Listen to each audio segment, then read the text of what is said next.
कल शाम से, यहाँ की शाम से वहाँ कल सूर्योदय हो चुका है चंद्र पे। और पहले हमारा प्लान था कि 22 सितंबर इवनिंग तक उसको रीएक्टिवेट करें, रोवर और लैंडर दोनों को।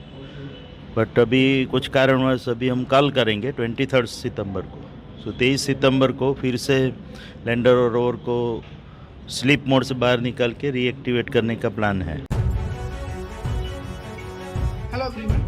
तो इसरो का जो प्लान था, यानी कि चंद्रयान 3 के Vikram lander and Pragyan rover दोनों को रीएक्टिवेट करने का, वो प्लान था उसका 22 सितंबर तक। क्योंकि आप लोगों को पता है चंद्रमा पर यानी कि एक लूनार 14 डेज का होता है। तो कल जब हमारे यहाँ पर 22 को शाम थी, उस टाइम चंद्रमा पर सूरज निकल कर आ चुका था। ठीक है, तो उस टाइम उन्होंने कोशिश किया एक्टिवेट करने का, लेकिन किसी भी तकनीकी की वजह से, या फिर मे भी हो सकता है कि जो बैटरीज हैं वो उतना चार्ज नहीं होंगी, जो भी रीजन रहा हो, तो कल वो एक्टिवेट नहीं हो पाया था। तो उन्होंने फिर यही बात बोली है कि किसी भी रीजन बस अभी हम इसको एक्टिवेट नहीं कर पाए हैं, तो कल मतलब 23 सितंबर को इन दोनों को, Vikram lander and Pragyan rover दोनों को एक्टिवेट किया जाएगा। ठीक है, ये बात जो भी है इसरो के अंदर के जितने भी लोग हैं उन सभी ने यही बात अभी तक के लिए बोली है, लेकिन क्या एग्जैक्ट प्रॉब्लम है इसके बारे में उन्होंने नहीं बताया है। अब ये आप लोगों को पता ही है, जो चंद्रमा पे यानी कि जो ये लूनार चलता है ये 14 डेज का होता है।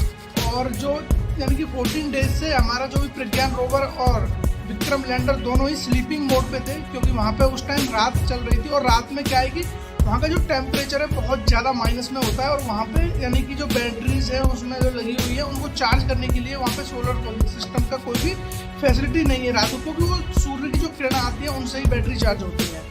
तो कल यानी जब यहाँ पे शाम था 22 सितंबर को, तो वहाँ पे सूर्य निकल चुका था और सूर्य की किरणें आ रही थी, लेकिन हो सकता है कि जो भी उसके अंदर कुछ कंपोनेंट है उनमें कुछ खराबी आ गई हो, क्योंकि उस टाइम पे जब रात का टाइम होता है वहाँ का जो टेम्परेचर है वो -120 to 200 डिग्री सेल्सियस तक आ जाता है माइनस में। ठीक है, तो यानी कि उसका जो टेम्परेचर है वो नेगेटिव में चला जाता है। आपको पता है कि 0 डिग्री से नीचे आप चलते जाओगे तो बर्फ़ जमना स्टार्ट हो जाती है 0 पे।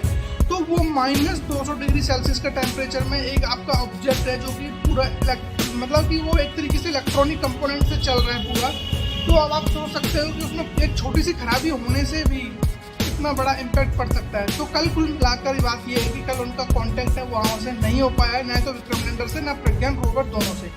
ठीक है, तो उन्होंने आज का बोला है, देखते हैं आज क्या होता है। जो भी होगा मैं आपको तुरंत बताऊंगा। उसके लिए जरूरी है कि आप चैनल को सब्सक्राइब करके रखें, क्योंकि हर एक वीडियो का नोटिफिकेशन आपको मिलता रहेगा। ठीक है, और बात कर लेते हैं यहाँ पे थोड़ी सी और चंद्रयान 3 के बारे में। देखिए, वहाँ पे जो भी हमको अब तक डेटा कलेक्ट हुआ है, कुछ मतलब ये भी है कि जो वहाँ के साइंटिस्ट हैं अब तक उन्होंने, इससे पहले जब वहाँ का दिन था यानी कि जब हमने उसको लैंड कराया था, ठीक है 23-24 को जब भी लैंड कराया था हमने उसको अगस्त में, तो उस टाइम से यानी कि उसको हमने 10 डेज के लिए मूव कराया। और जो भी चीज़ें थी, जो भी उनको प्रैक्टिकल्स करने थे वहाँ पे, वो उन्होंने किए। उनकी सबकी रीडिंग, जो भी डेटा है वो सारा का सारा डेटा उनके पास है। 10 डेज का वहाँ पे उन्होंने कराया था। अब आपके मन में होगा कि 14 डेज का दिन होता है तो 10 डेज ही क्यों कराया। उन्होंने अपनी बैटरीज वगैरह चार्ज करके 2-3 दिन पहले ही उसको शट डाउन कर दिया था, ताकि बाद में उनको उठने का एक फिर से मौका मिल सके। ठीक है, और उसी का हम लोगों को इंतजार है, सब लोगों की, मतलब आप सब दुआ करेंगे तो हो सकता है कि कुछ ऐसा हो जाए कि वो फिर से रीएक्टिवेट हो जाए। और हम चाहते हैं कि वो हर चीज़ रीएक्टिवेट हो, ताकि हम फिर से उसके जो भी वहाँ पे कुछ हमारे काम अधूरे हैं या फिर कुछ हम एक्स्ट्रा करना चाहते हैं, वो सारी परफॉर्मेंस हम वहाँ पर कर सकें और ज़्यादा से ज़्यादा वहाँ की रीडिंग्स ले सकें और उसको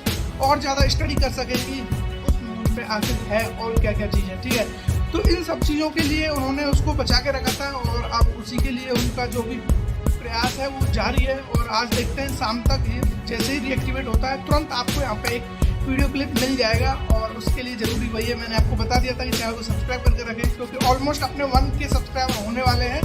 तो आप लोग जितना जल्दी कराओगे उतना ही हमें ज़्यादा मोटिवेशन आता है, और उसी के हिसाब से हम लोग काम कर रहे होते हैं। तो फिर मिलेंगे ऐसे किसी इंटरेस्टिंग टॉपिक के साथ, या फिर अपनी एक खुशखबरी।